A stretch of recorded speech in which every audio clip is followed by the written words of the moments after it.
Welcome to Program Approval Training, Part 2 for Work-Based Learning. My name is Mary Berg. I'm the Work-Based Learning Education Specialist at the Minnesota Department of Education. Program Approval Training Part 2 will provide an overview of resources available to you as you complete your program approval application. This pre-recorded training will be emailed to work-based learning coordinators and consortium leaders who are up for program approval renewal and available to others upon request. In addition to this pre-recorded training, there are step-by-step written instructions available with screenshots to walk you through this process.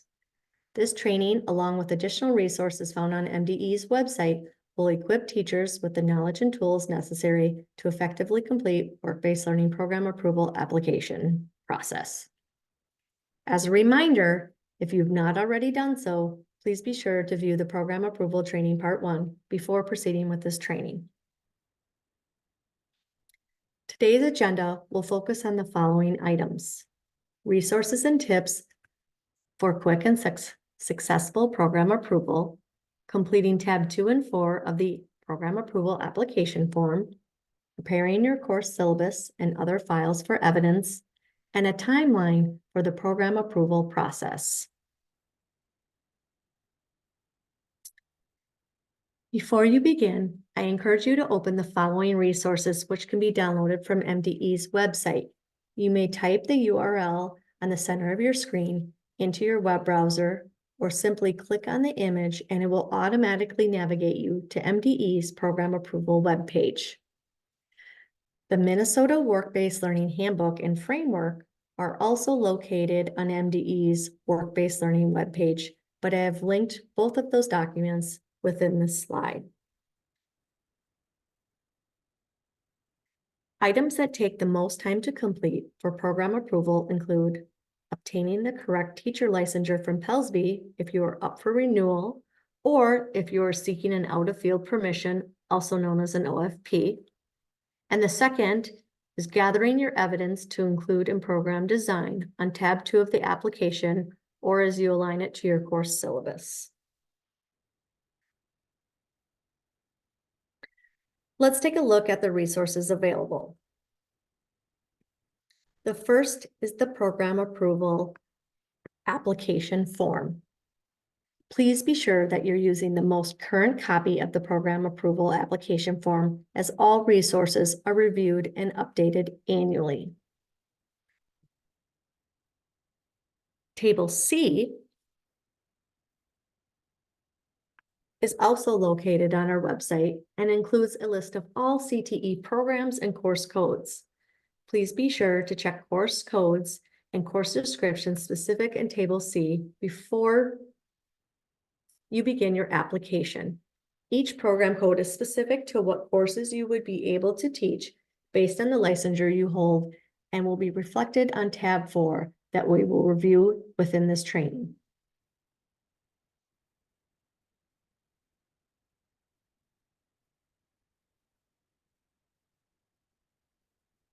The most common work-based learning programs include the 000750 ACTI-SPED work-based learning program, the 009090 diversified work-based learning program, and the 009095 youth apprenticeship program.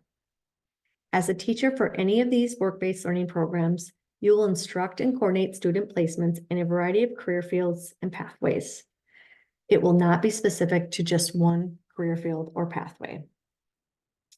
If you're unsure of what program codes you would be utilizing for your program approval application, you may want to reference the Minnesota Work-Based Learning Handbook to review the various work-based learning programs to help determine which best aligns to your work-based learning course offerings. There are also work-based learning programs by career pathway that have separate program codes from the work-based learning programs described in the previous slide. If you're only offering work-based learning by a career pathway, you do not need to complete a separate application for work-based learning, but rather you can include it as part of your application for that particular pathway. For example, if you're offering work-based learning specifically for health science and all student placements are taking place in a healthcare setting, and the career seminar course is specific to health science, the health science industry, then work-based learning should be included in your health science program approval application.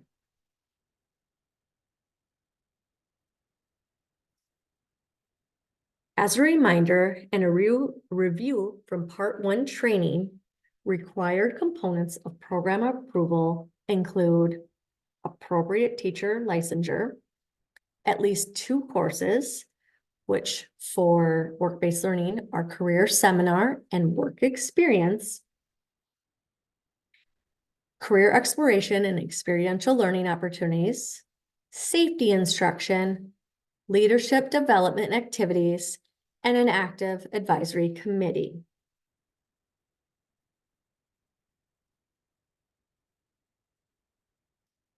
We will now begin reviewing details, starting with tab 2, program design. This program design tab is based on the Minnesota rule, which states that programs shall provide opportunities for career awareness, career exploration, career preparation, and safety instruction. This information can be detailed in either tab 2 of your program approval application form or within your syllabus. Let's take a look at the actual application.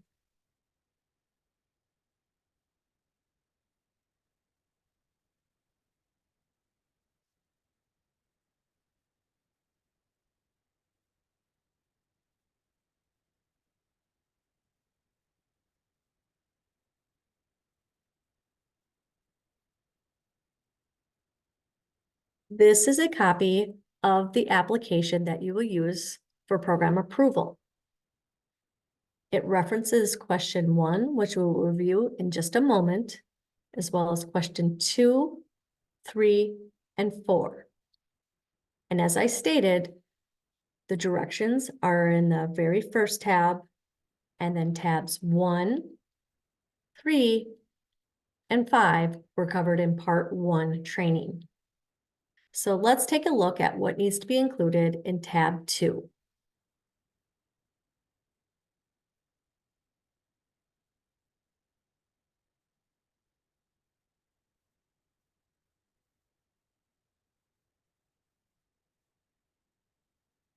Question 1 and 2 on tab 2 asked to provide detail on what leadership skills such as critical thinking, communication, problem solving, time management, and etc. do students develop by enrolling in your program.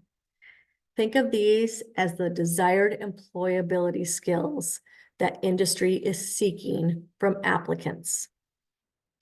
Answering question 1 is required regardless of whether you identify a CTSO or not in question 2. Question 2 on the application asks you to identify if you offer one or more state-approved career and technical education student organization, also known as a CTSO. If you're applying for a diversified work-based learning program, there's not a specific CTSO aligned that would be appropriate for all work-based learning students. Therefore, you may place an X next to the response, none of the above, for that question.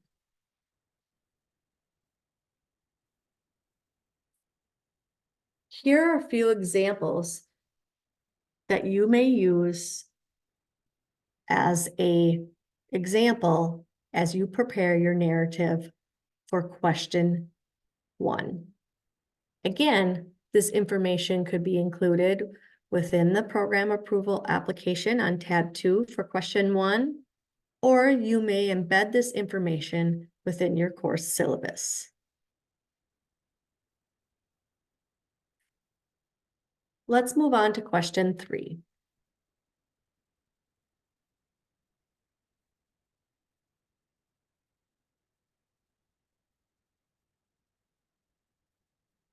Question 3 on the Program Design tab asks to provide a description of the career exploration and experiential learning activities embedded in your work-based learning program. Every student should learn about career pathway opportunities. They are being prepared for through your enrollment within your career and technical education course. You may want to reference pages 8 through 12 of the Work-Based Learning Handbook for further information around career exploration and experiential learning opportunities within work-based learning. Question 4 on tab 2 asks to provide a description on the safety instruction and assessments included within the program that is relevant to the specific program area, which would be work-based learning. It's imperative that you identify either on the program approval application form or within your syllabus the related pieces of evidence of how safety instruction and training is embedded in your program. This should include both federal and state employment laws related to health and safety in the workplace, including child labor provisions. Ensuring student safety on the job is the #1 priority as a work-based learning coordinator. Additional information about safety and employment laws is included in the Minnesota Work-Based Learning Handbook on pages 25 and 26 and 29 through 34. This information is also often embedded and spelled out specifically within a student's training plan document.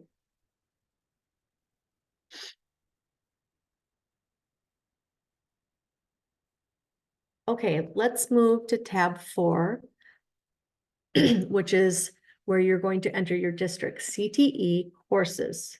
This is where you'll list all of your work-based learning courses, including the MDE and program and course codes for each of those courses.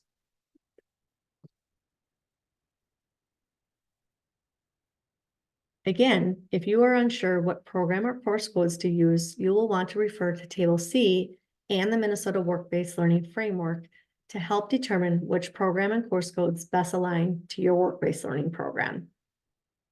Within the Work-Based Learning tab of Table C, you will find a list of work-based learning programs and courses within each program. You will also find course descriptions and the licensure needed for each program, which you will reference when completing tab 4. Let's take a look at Table C.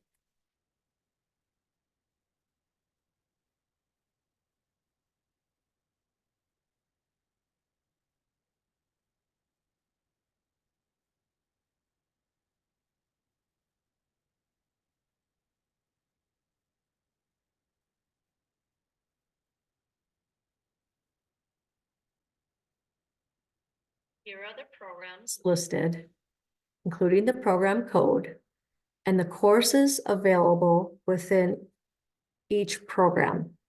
It also provides the course code, recommended course titles, the course description, and as I stated, the licensure needed for that program.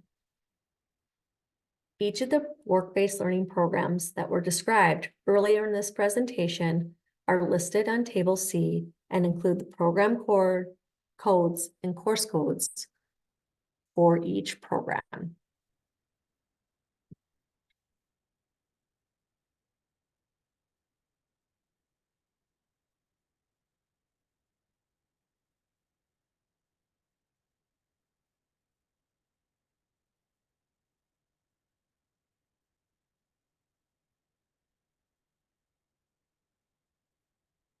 Be sure on tab 4, which is currently displayed on your screen, to list each teacher involved with teaching the career seminar and/or your work experience courses. Please note the first 3 columns will auto-populate from information that was entered on tab 1.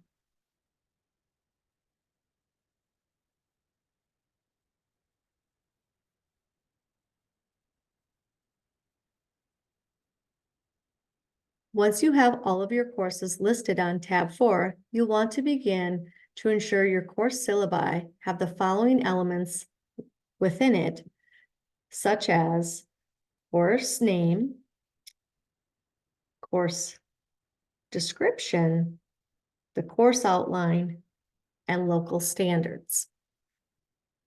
The additional elements listed on your left-hand side of your screen are also recommended to include within your syllabi.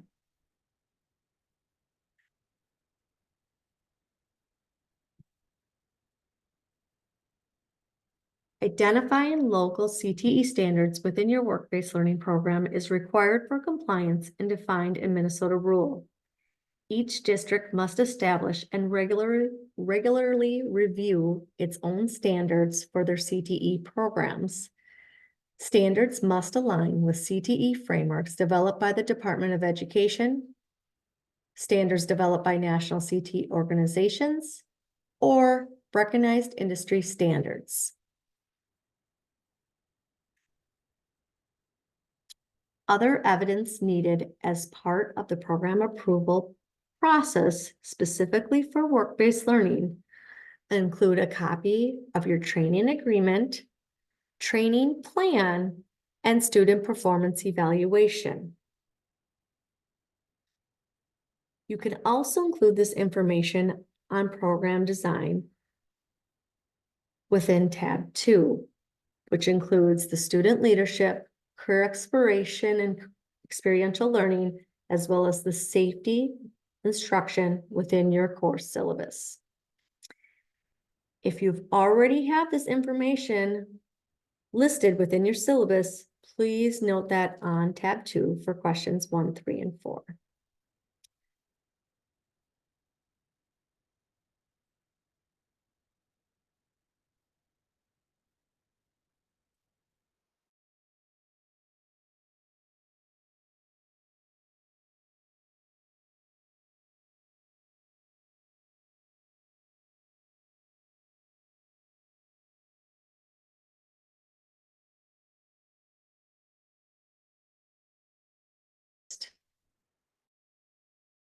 Anticipating a teacher or course change over the summer, you may want to wait until the fall to submit or when your changes are finalized.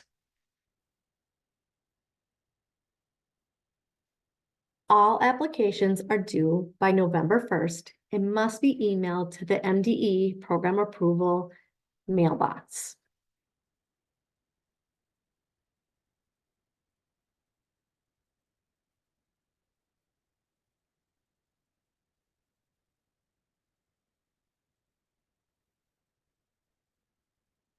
Please reference the program approval checklist and timeline document on our webpage for specific details about sending your application to the general inbox as well as the timeline. As a reminder, Google Docs, links to Google Drive, or zip files, as well as other programs, will not be accepted. All applications must be sent directly to the MDE program approval mailbox as a Microsoft Excel document. The email address listed on your screen is also included on the directions on tab 1 is where your application as well as additional documentation needs to be sent to. Please ensure that all documents that are attached, including the form, course syllabi, and your supporting documents, such as copies of your work-based learning training agreement, training plan, and student evaluation form, again, are mailed directly to the general mailbox, not to the work-based learning specialist. Your student evaluation, performance evaluation, is key evidence of an authentic assessment that can be used to measure student performance levels for the competencies outlined in their individual training agreement, as well as the standards that are developed for the work experience course. It's imperative to include that as well as the training agreement and training plan.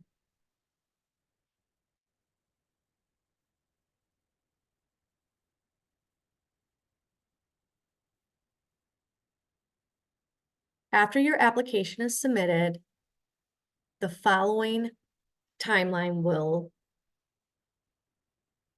be included as part of the process. It will be reviewed by a program specialist at MDE. Specialists will reach out with any additional clarifying questions. Statement of insurances will be requested and sent to district admin. And your district will receive notification of final approval with a copy of your approved application.